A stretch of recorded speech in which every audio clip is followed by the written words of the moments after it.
Okay, a very warm welcome and good morning to all the webinar attendees this morning on the 21st of January.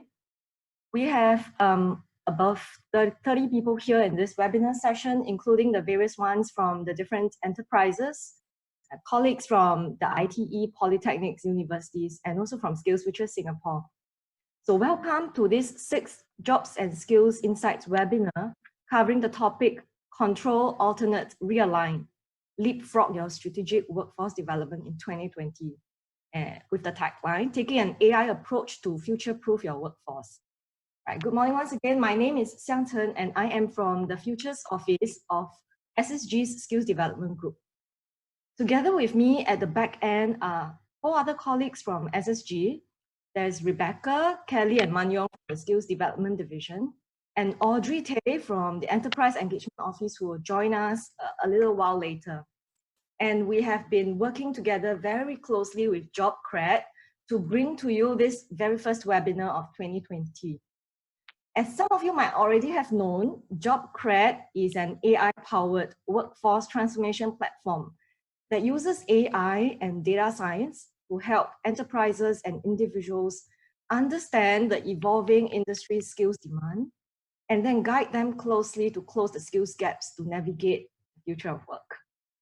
Right. JobKred powers Singapore's national jobs and skills training portal, My Careers Future, and then also work with universities on digital career guidance and adaptive curriculum projects. So JobKred supports enterprises from SMEs to Fortune 50 companies to transform their workforce to be future ready. And they have also gone regional. I'm sure later Gary can share with you more about their work in the region. And they work with different countries to enable effective interventions in workforce development and talent management. So today with us from JobKred is its co-founder, Mr. Gary Gan. Morning, I've known everyone. Gary for a while. Yeah, I've known him for a while already, right? We have been in conversations in the last 2 years, talking about skills development, your work in the region. And you, as a startup experienced entrepreneur yourself, you would understand the talent and skills challenges that business and SME have to go through. And I know you have been invited to speak at different conferences such as Asian Development Bank Skills Forum, World Bank Annual Meeting, and the latest one, the UNESCO AI and Education Forum in 2019. And you will also feature as a speaker in CNA tonight on entrepreneurship, AI, and future of work, right? So later we will definitely be very excited to hear more from you. Yeah, but before we go into the webinar proper, to all our attendees, just want to share with you a few pointers and advice so that you will get the most out of listening in and participating in this together. This entire webinar segment will take about 45 minutes. Gary will speak for about 20 to 30 minutes to cover his presentation. And then thereafter, we will launch into the Q&A. Certainly, alongside the Q&A segment, you can just pump in questions, and our colleagues at the back end will also answer them. This webinar will be recorded and published through SkillsFuture's My SkillsFuture portal and our LinkedIn Insights portal, and along with the slides that will be sent to you via email. So if you are thinking of taking screenshots and all that, please don't worry about it. Just be involved and participate in the whole webinar. Throughout the whole session, all attendees' microphones will be muted. This is to avoid electronic feedback and interference. And you can also, when looking at the Q&A questions, upvote the questions that you are most interested in. And we will do our very best to address these questions in the limited time we have. And so we shall look forward to the webinar proper. Today, Gary will bring us through the changing landscape and innovation in workforce development and transformation, the utilization of AI and big data in HR tech and development, and how the platform uses data insights and an anticipatory approach towards workforce transformation and capability building. So thanks, Gary. We look forward to a great presentation from you. And so it's over to you now. Thank you. Thanks, Angshan.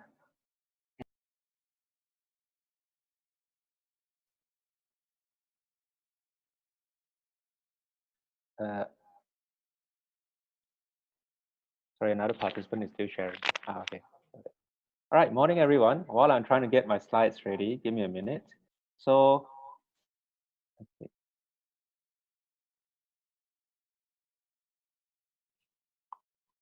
All right. Okay, so good morning, everyone. Thanks for taking time to listen to this quick review of about workforce development and planning in 2020. I know it's the beginning of the year, so everyone is getting ready to plan the strategy and plan your actions for the rest of the year.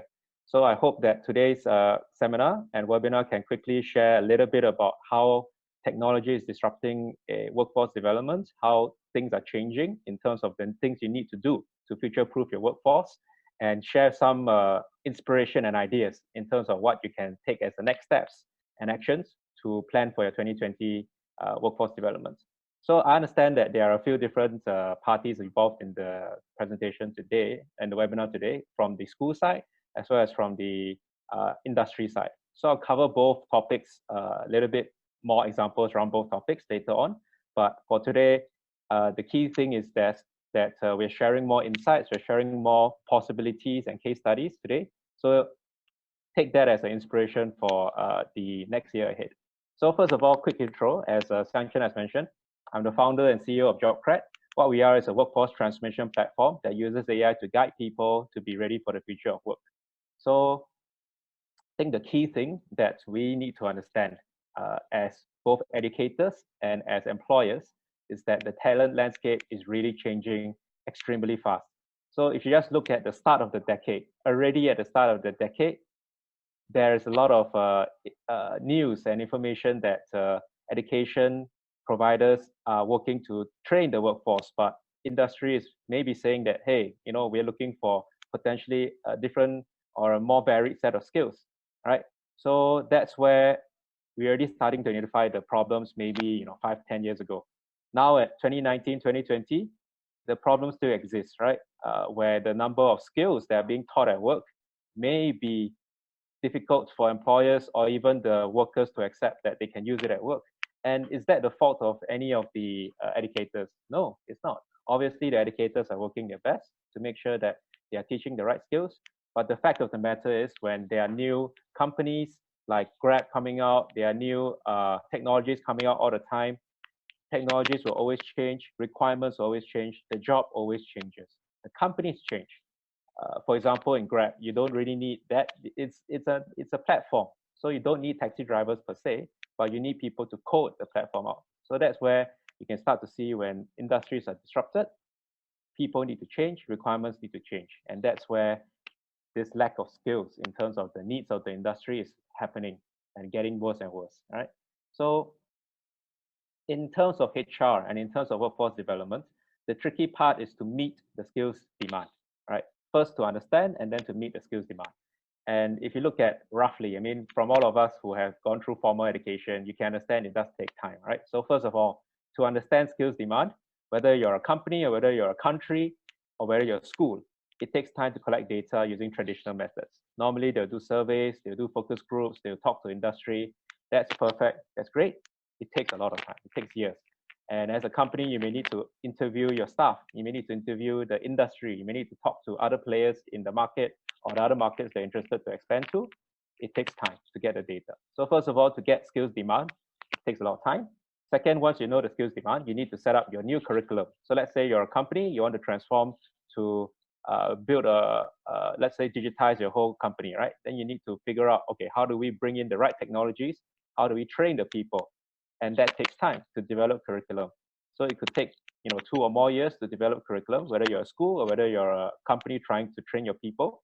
And lastly, you need to train the people as well. So traditional methods of classroom training as well can take 2 to 4 years if you're talking about degree programs to train the people up to be ready for the skills that a company needs.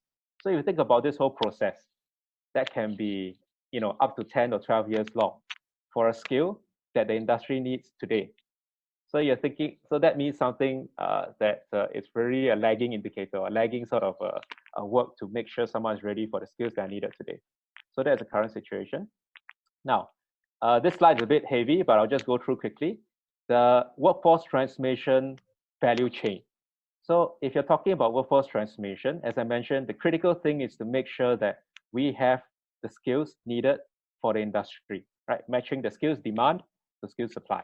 So very roughly, how most countries and companies can tackle this is to first understand skills demand. On the left, you see the box on the left. I hope you can see my mouse. So on the left here, you can see the LMI skills demand research. A lot of countries and a lot of companies will start to look at labor market information, LMI, to understand from the wider sectors, what are the sort of skills in demand. From there, they can come up with their own skills framework. In Singapore's case, we have SFW, Singapore Skills Framework. Companies can come up with their own competency framework as well to set the stage of how to develop your people.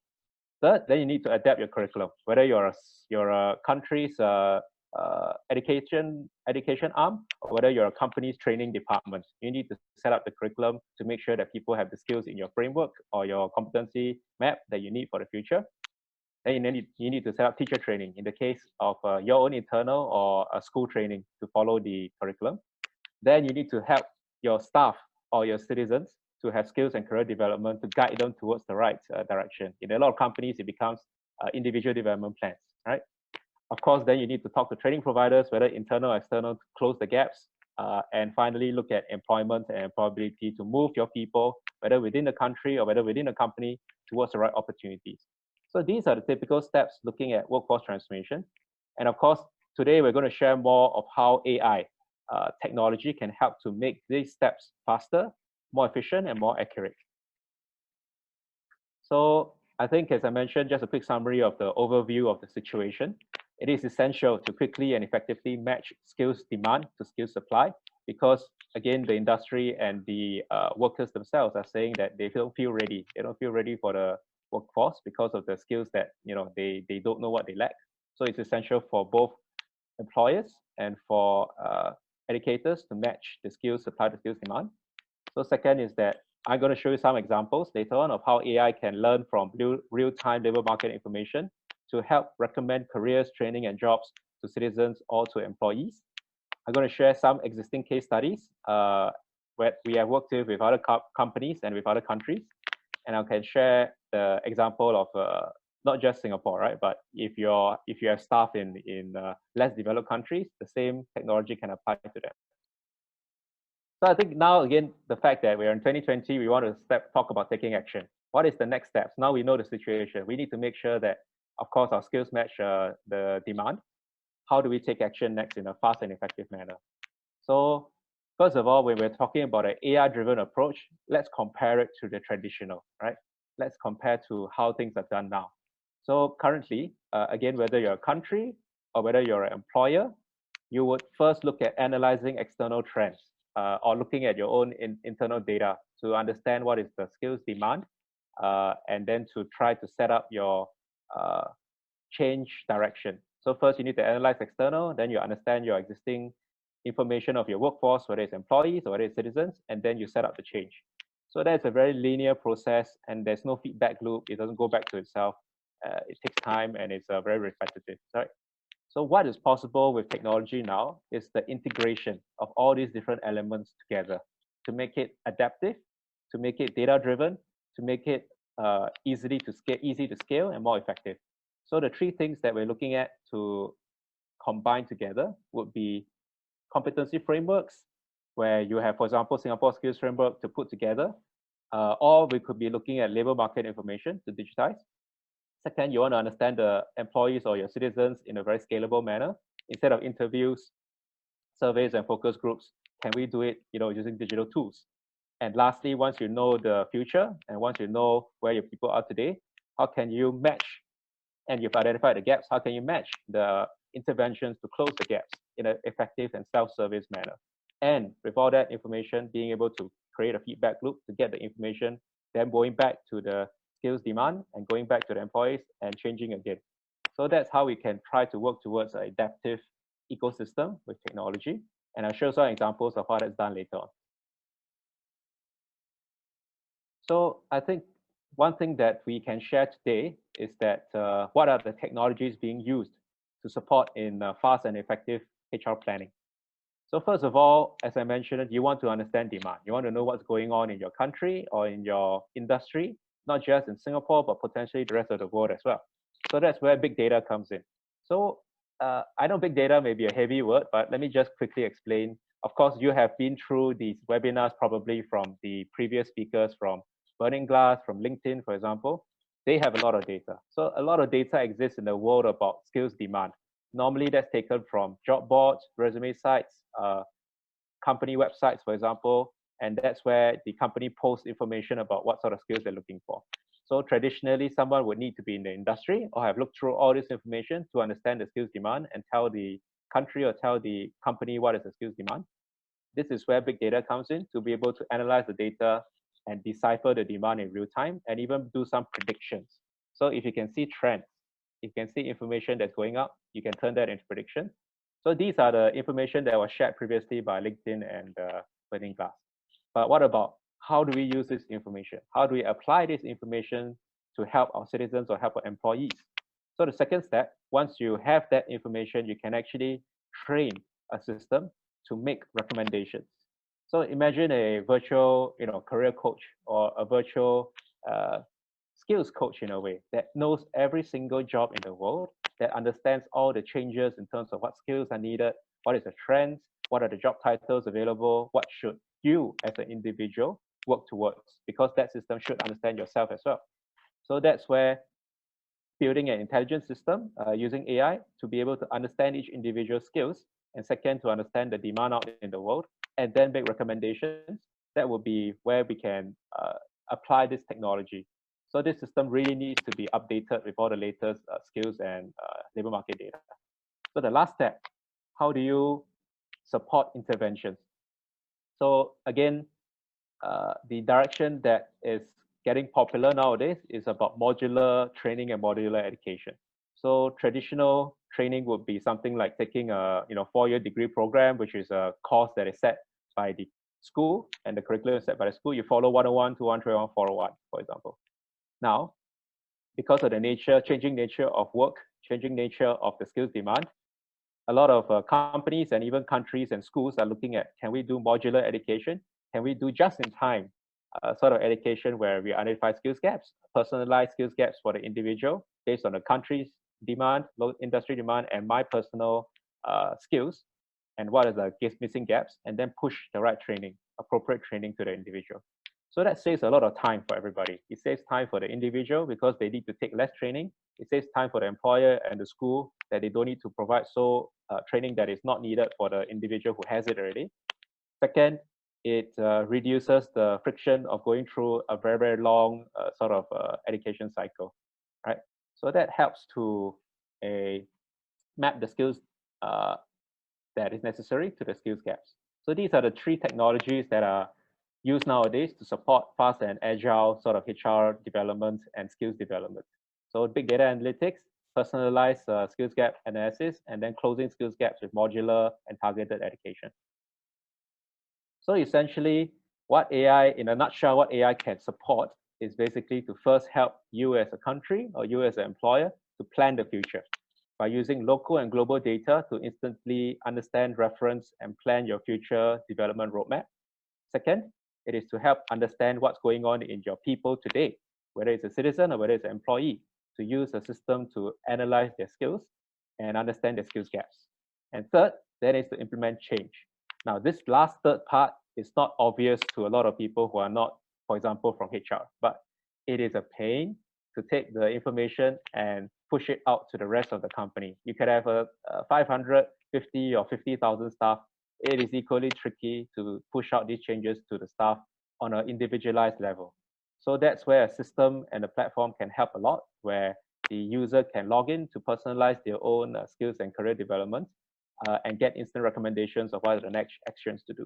So logically, if you look at this data-driven and AI-driven way to speed up transformation, you can conceivably achieve 90% faster and cheaper transformation. And speed in terms of change, speed of change is really critical for companies and countries, where imagine your country and your industry can be disrupted in the next 2 to 3 years. You can't spend 10 years to transform your company, right? You got to spend 2 years or even 1 year, and that can be achieved using technology. So next few slides, I'm going to just share some examples of what we have managed to do with our existing partners. So for example, we have worked with Singapore Institute of Higher Learning to understand the skills gaps of the students. And this would be traditionally achieved using surveys, using focus groups, and you have to talk to tons of students, but even then it's only a small proportion of students. What we have done is to standardize this using our system to instantly analyze the skills of the student, provide them digital career guidance to let them understand as a fresh grad what are the career possibilities. But at the same time, we're also calculating the gaps. So the student can choose their favorite careers, but they have already profiled their own skills, and that's where we can calculate skills gaps. This information will be very useful for the individual faculties to understand where they can develop their curriculum, and also for the career services folks to be able to bring the right employers to the interest of the students. So all this was achieved in a matter of a few months, and that results in real-time access to the data by the school and the students.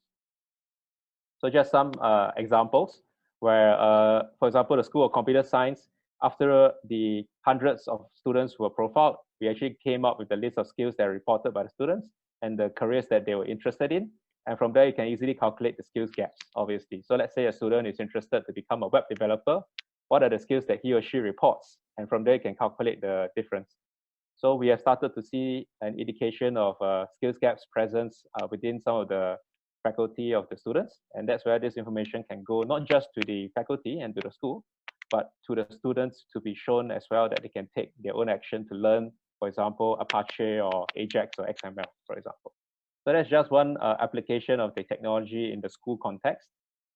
In the employer context, what we have in our system is actually combining different elements that are important to HR. So in the HR context, they may be thinking about, okay, first I need to plan the future. My boss is asking me, how do we change? How do we move towards the future? What are the sort of skills we need? And that's where labor market information comes in. So we are able to integrate different data sources. We have started out with our own crawling of labor market information from ONET, from our own labor market sources, but we also tie to ONET. We have also managed to ingest Singapore skills framework into our system. So if you are a company that wants to benchmark yourself against Singapore skills framework and you don't know where to start, our website or our system would be an easy way for you to start to reference that data in a very simple self-service manner. Of course, we bring in other data points from, let's say, Burning Glass is one of our partners we're talking to, and consultancies also put in their data and use our system as well. So that helps you to put everything together in terms of understanding data and labor market information and skills frameworks to plan your future as HR. Of course, as HR, you want to bring in different data points as well. So we do integrate with HR management systems and learning management systems to integrate all the different data sources into the system to make the usage by your staff easier, as well as data analytics in terms of the existing skill sets easier as well. So third is to talk about training content. We are talking to different providers to put in the right training content to make it a one-stop shop that is easy for your HR to integrate different training providers, of course, chosen by HR in terms of what they prefer, to close the skills gaps that are identified by your individual staff. And lastly, we are working towards helping the company to do strategic workforce planning, because now you have a ton of data in the system. You have the skills of all your staff. You have the skills requirements across all the different competency frameworks that are ingested into the system. That means that the system would actually know, in a nutshell, what is the skills bank, what is the skills breakdown of all the people in your company, and be able to allocate them to the right job opening. We'll be able to give them the right guidance in terms of the next steps in their career in the company, and be able to help with succession planning to identify hidden talent as well. So that's how some of the different elements combine into one platform, and you can see how everything links together to be able to feed data in the cycle among each of these different components. So in short, the system that we use in JobKred is called SPRE. Of course, I can share more next time, but for today, it's just a quick explanation where we help you to understand using big data, the skills needed for the rest of the world, and then do a skills roadmap or competency framework that connects to your business goals. And from there, we understand your skills DNA of the company and empower your employees to self-help. So next few case studies is where I want to share a little bit about real use cases on the ground that we work with our partner companies, and we understand their needs and how we changed it for them using a data-driven and AI approach.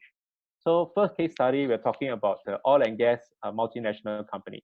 So they were a tricky company. They were actually having a lot of shift workers. You can imagine oil and gas, you already have a lot of shift workers, and not everyone is very digitally savvy. So when HR and the management were thinking about transforming the staff, they were struggling with not just planning the labor market demand and understanding the competency frameworks, but how do I implement this across my whole company without making it very painful for people working on shift work, right? So that's where having a system that is able to be online, accessible via web and via mobile was very useful for them, that they were able to instantly use our system to digitize their competency frameworks. They were referencing global data to create the competency frameworks, referencing Singapore skills framework using our system as well. And then second, to be able to implement the change. So HR was struggling, right? Once we have the competency frameworks, how do we let all our shift workers to access this data and be able to take charge of or take ownership of their training and development, right? So previously they would be using supervisors to talk to the staff one by one, or they have to schedule time for the staff within their shift work to come out and have a session to plan their career development. So again, with a digitized system, the staff were able to log in themselves on their own, away from their shift work requirements, to understand their skills, understand their assessment by the supervisors, and then to take the relevant training to close their skills gap. So that within a matter of less than 2 months, which is a big transformation in terms of the time taken, just 6 weeks time, all the employees were onboarded, and we immediately identified skills gaps across all the employees that we are now talking to them about finding the right training provider to close. So this exercise of just 6 weeks is again a much faster method than using the traditional interviews, surveys, focus groups that can take 1 to 2 years. Second example, where we have an IT MNC headquartered in Singapore. So this company is a kind of a IT company that does a lot of projects. So they needed to already identify, firstly, what are the skills gaps? Because IT being a very fast-moving industry, they need to make sure that their people have the most modern and updated skills. Second, they need to deploy their people for specific projects in a more intelligent manner. Because currently, it was the business unit head who was supposedly knowing all the 500 people in the company and being able to allocate each staff to the project accordingly. So that is tricky, right? It's not easy to know the skills of 500 people. So that's where having a system that we focus on helping them to be able to firstly plan the future of their company in terms of the technologies they want to bring in. Secondly, be able to personalize the training program and the skills profile of every single staff, so that becomes part of the system. And then thirdly, to be able to deploy their people in an effective manner. And lastly, to make sure that the staff have an easy way to support their skills transformation on their own, right? Self-directed career development. So again, within a matter of a few months, we managed to get all employees on board. Every single employee now has a personalized career development plan, self-service, with minimal intervention from HR and the supervisors. And the magic number, and I think this is important for all the educators and even SSG to think about, it increased the number of applied courses by the employees 10 times. Why was that possible? Because now the employees understand that they are taking this course to close the skills gaps that leads to getting better at their job or getting a promotion. When you're providing an impetus for someone to learn a skill that results in an outcome of a promotion or doing better at a job, that creates a lot more incentive to take action. And second, of course, the focus on modern skills by the company that incentivize the staff to pick up certain things like AI, RPA, etc., was very exciting for them as well. So I think that's kind of the impact that we're looking for in terms of helping the company to transform their people in a quick and efficient manner.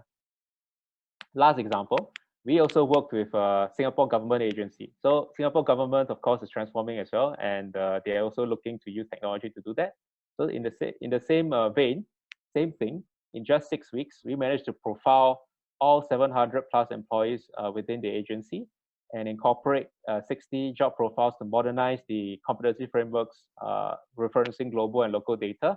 And finally, same result, we also had thousands of courses being applied for by employees as part of the process. So the whole idea here is that, not just private sector, public sector also uses our system or uses technology to support their careers and skills development.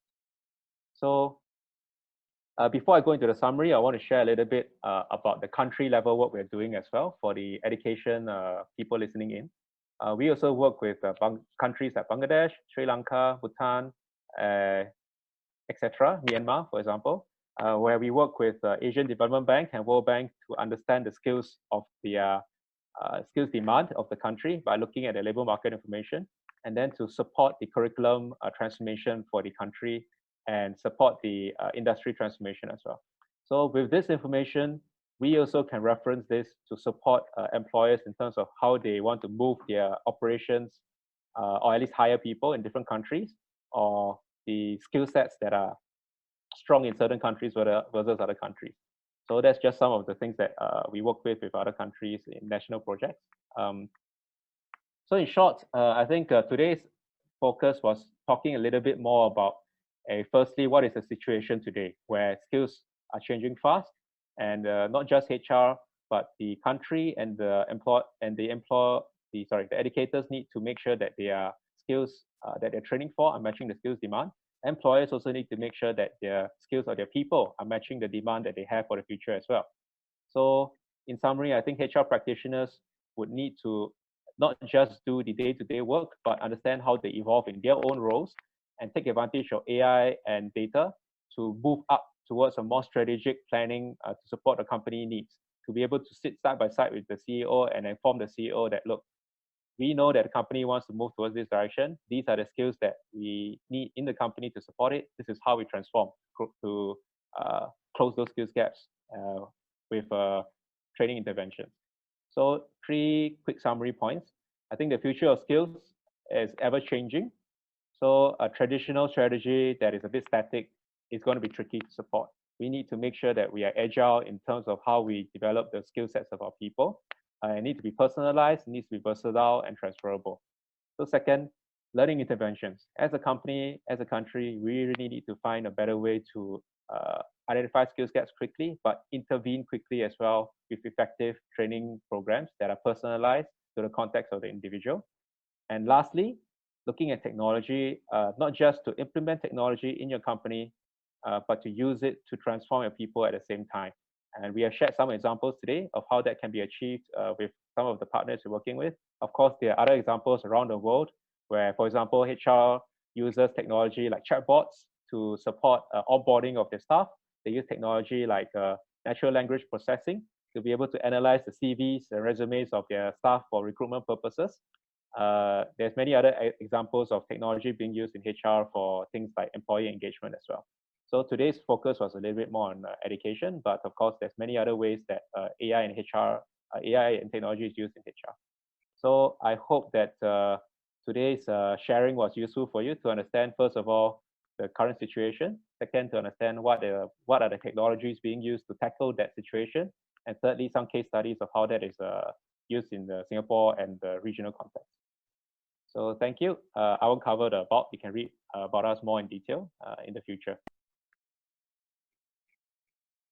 Thanks very much, Gary. This is an insightful and rich presentation on how enterprises can leverage AI and data insights for workforce transformation and capability building. I like the part where you talked about how there is a lot of big data available, but it's actually the translation of such data and the actual useful application of such data in the company through, for example, the career skills coach system or an enabled AI intelligence of the workforce. Sorry, I got a feedback that there's no sound. Are you able to hear me? Yes, I'm able to hear you. Yeah. Okay. All right, so let me continue.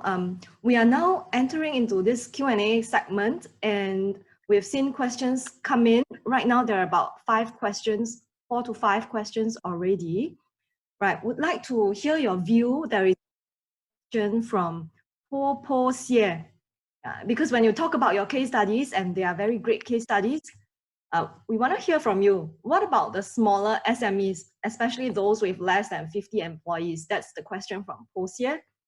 She agrees that, or he agrees that we need to take advantage of AI, but cost is always that perennial roadblock. Yeah. What are your suggestions, Gary? Okay, so first of all, right, before we talk too much about cost of the system, the first thing I want to address is what is the cost to your company, right?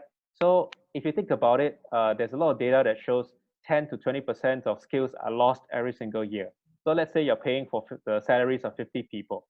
You can imagine 10 to 20% of the effectiveness drops every single year because of the change in skills. That is a cost to your company. You're wasting 10 to 20% of your payroll money, right?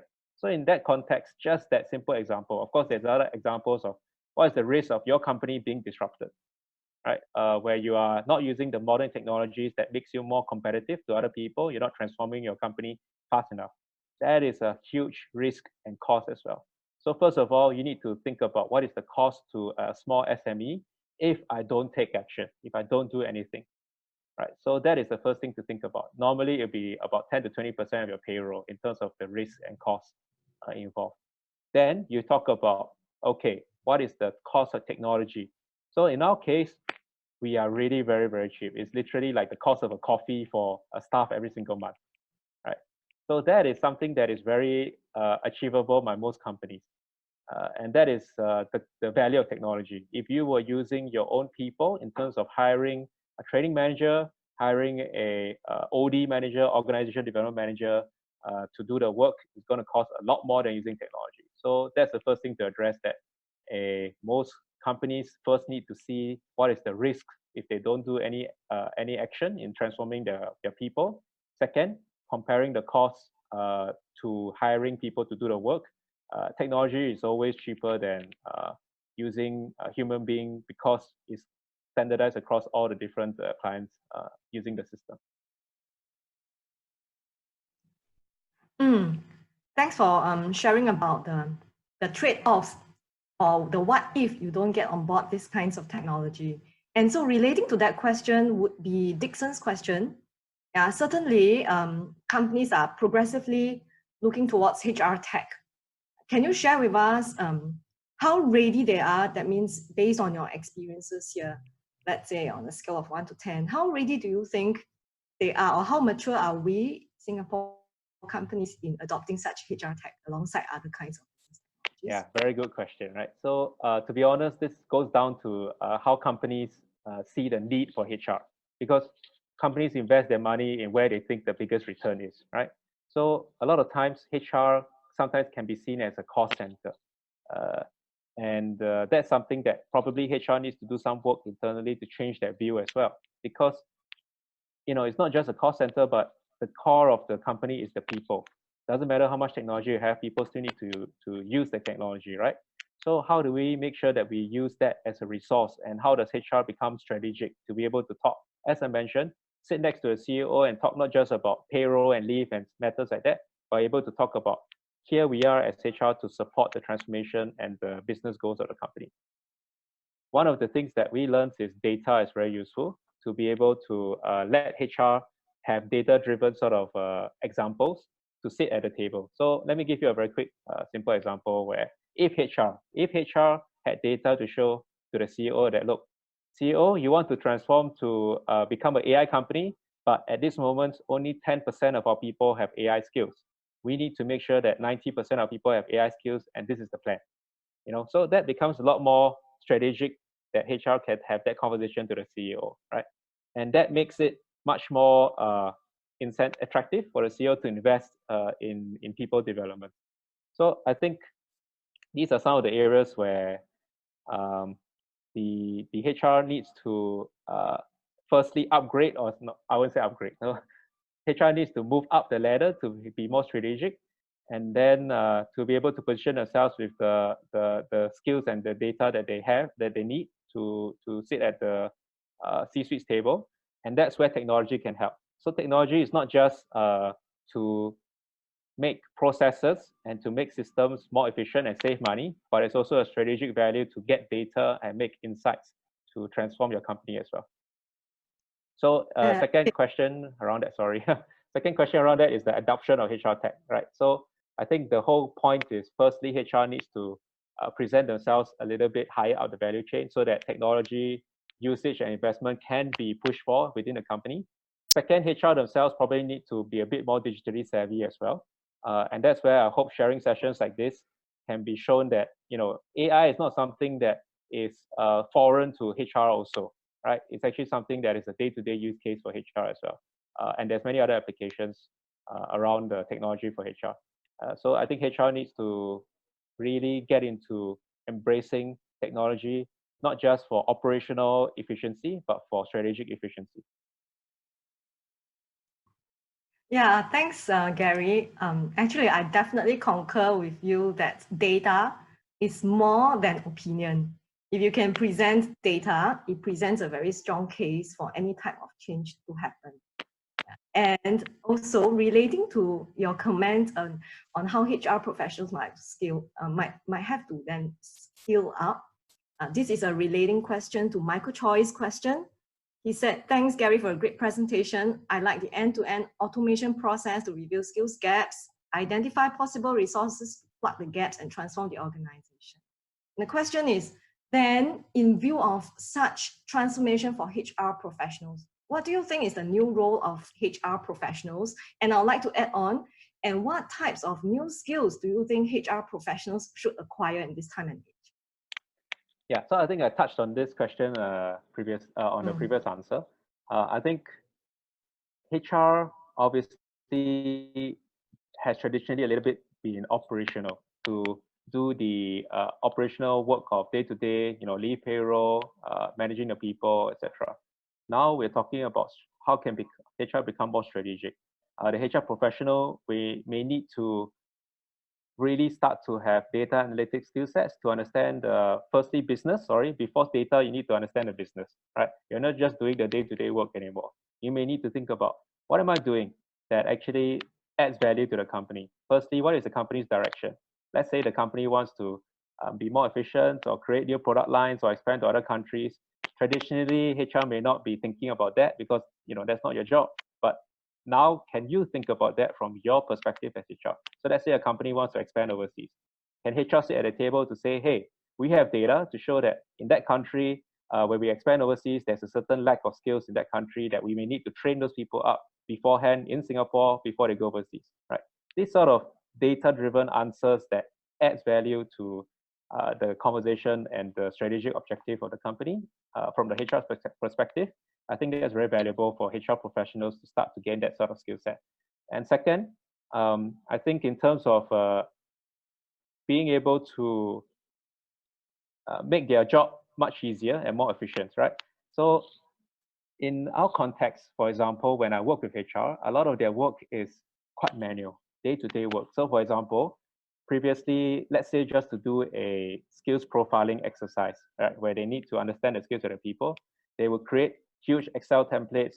They'll have to go down to meet the staff one by one. They'll interview the staff. They'll try to put the skills level inside, or they distribute it to the supervisors, and the supervisors will get the staff to do a rating, for example. And it becomes very messy. You can imagine like Excel sheets flying around everywhere.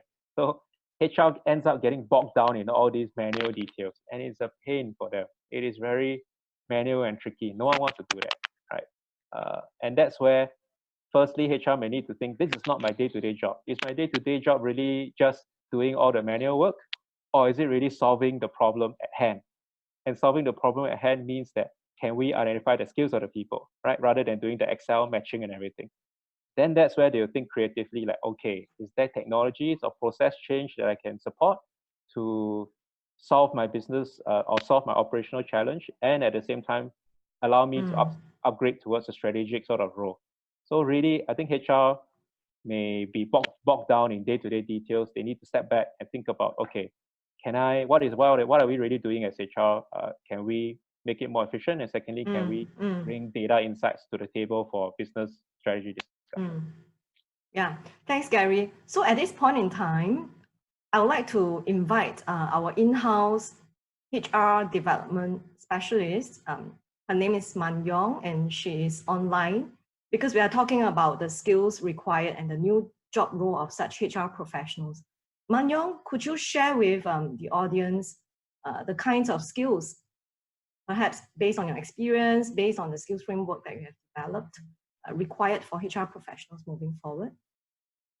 Hi everyone, my name is Man Yong. I'm from SkillsFuture Singapore with the skills development team. Well, during the course of our work in developing the skills framework for HR, what we do hear very often from the HR business leaders is increasingly there is a stronger and growth in demand for HR to acquire skills along the line of having more business acumen. Like what Gary has shared, HR actually is the custodian of many workforce data. And traditionally, the role may have been a bit more administrative, bogged down by operations. And so they are not able to, or that hinders their time, take their time away from being able to piece a story to present to the business as to how they can develop the workforce further to help in this resource-strapped business environment. So increasingly, we see that there's a need for HR professionals to acquire more business acumen, understanding what the business needs, and then looking at the data to call HR data analytics, integrating on HR technology to automate some of the more manual, some of the more routine HR processes, free up their time so that they can also then hone their skills in HR advisory back to the business line. Yeah, thank you for your advice, Manyong. Yeah. And so on this note, I saw that there are maybe about 4 or 5 more questions. In view of the time, I'd like to summarize all these 5 questions and ask Gary just 2 more questions, all right? Pertaining to Melvin's question and Shok Chuin's question, this is about the accuracy of the skills that your platform has identified, the skills profile and the skills gap. How does JobTech ensure accuracy of these skills that are profiled and gaps identified? Okay, so first of all, thanks for the question. So first clarification, actually we are JobKred, JobKred, so not JobTech.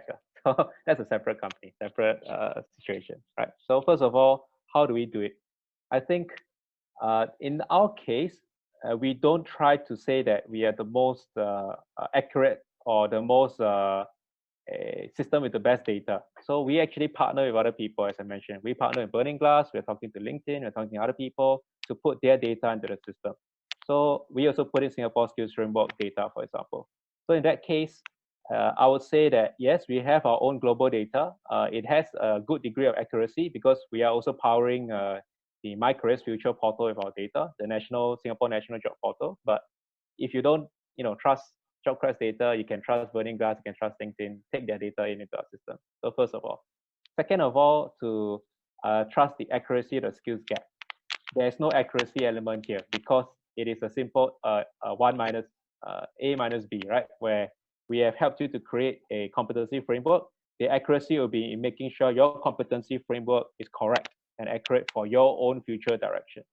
All the data that we're providing to you is just a benchmark.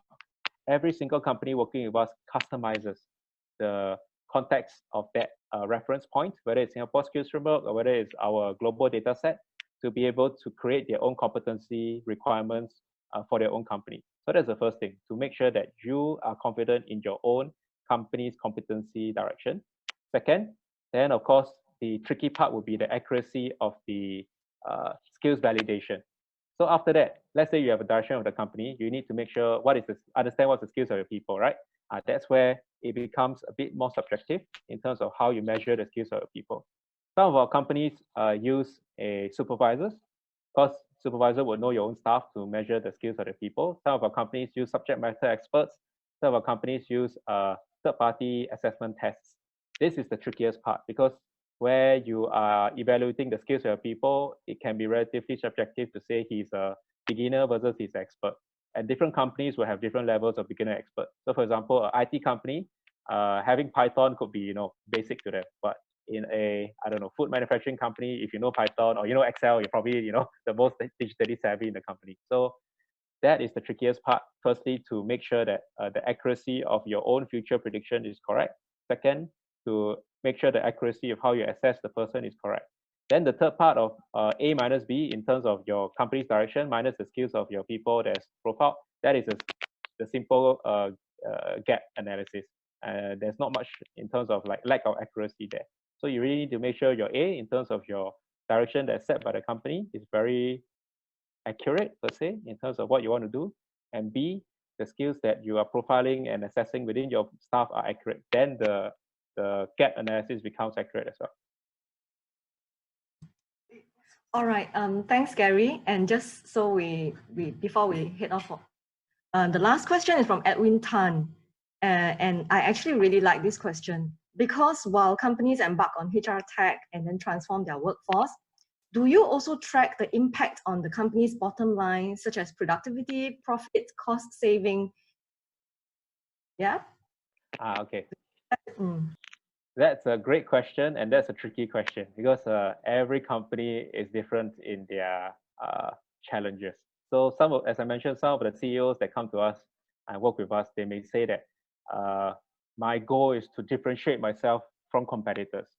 So actually, it's very tricky for even us to work with the company to break that down. What does that mean to HR?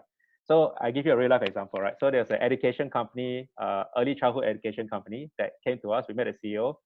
She said that, oh, I want to differentiate myself among all the competing, education kindergartens in Singapore.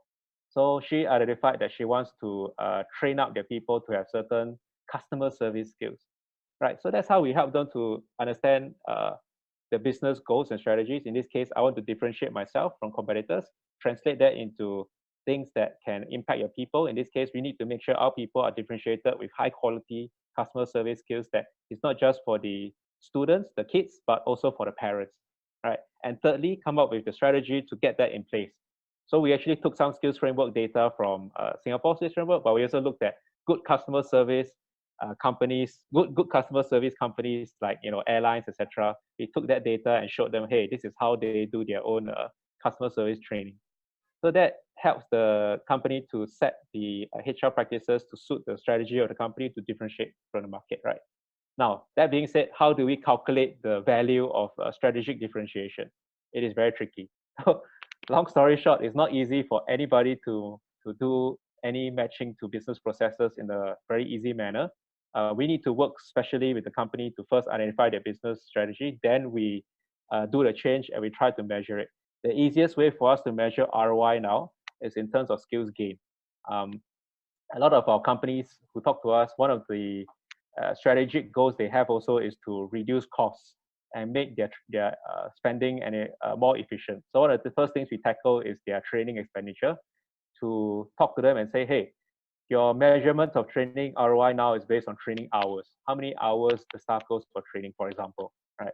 Is there a better way? Is there a way to measure the actual application of the skill at work, not even skills gain? Can we measure how they apply that at work and become more productive, right? So that's where we are trying to do that calculation with our system to be able to help the company to see that, oh, we spent X amount on training, thus they gained this skill over this amount of months, and now they're applying this at work.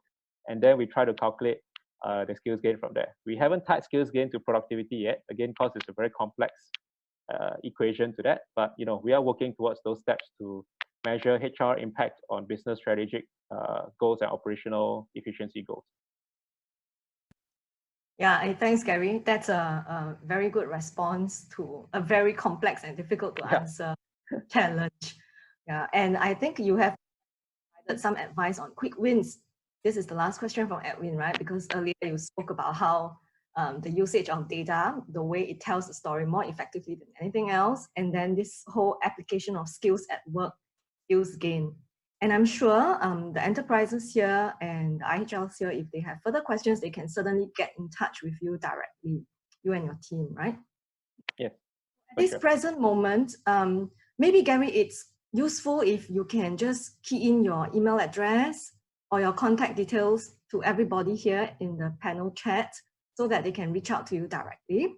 Yeah, because I have some individuals sending me WhatsApp text, that's an indication of how excited they are, saying, oh, I don't have Gary's contact number. So that's a cue for you, all right? Yeah, feel free to, so to everyone listening in, I'm contactable at gary@jobkred.com. Yeah, gary@jobkred.com. Yeah, and feel free to reach out to SSG Assumption as well, or visit our website and send us a simple email via there. Yeah, okay, so anyway, we have come to this end of our first webinar session in 2020 on how to use AI to transform your workforce. And we are very grateful to have you, Gary, join us from JobKred this morning to share your insights and to answer some of these challenging questions. To all the webinar attendees, I hope you have had good takeaways from this session, as well as I did. Yeah, and we would like to encourage you to connect with Gary further and to continue to join us in our subsequent webinars. Every month, we will be pushing out one webinar session targeting at different topics. And if you are interested, you can also share with us your thoughts on the kinds of future topics you would like for us to share. Following this webinar, as we close off shortly, we would invite you to take a post-webinar survey. It will just take 2 minutes of your time. Your feedback is very important to us, and it will be confidential because it will help us improve our future webinars to serve you better. And to reiterate, today's webinar will be hosted on my SkillsFuture portal, our LinkedIn page, on YouTube, and the slides from JobKred will also be emailed to you in the next few days. Yeah. See, there is a request from Shelly Rajpal. Can you kindly put Gary's email ID in chat box? Yeah. So Gary, you might just want to type in your email address to all attendees here. So finally, once again, do remember to take the post-webinar survey. And my name is Xiang Chen, together with my team, Man Yong, Rebecca, and we have Kelly working very hard at the back end. We want to thank Gary and Lele and the whole JobKred team. We thank you for your support, and we hope you will look out for the next webinar, February 2020. And this time around, it will be with JobTech, the next webinar with them. So thank you, and we wish you a very good Chinese New Year to come, and see you again soon.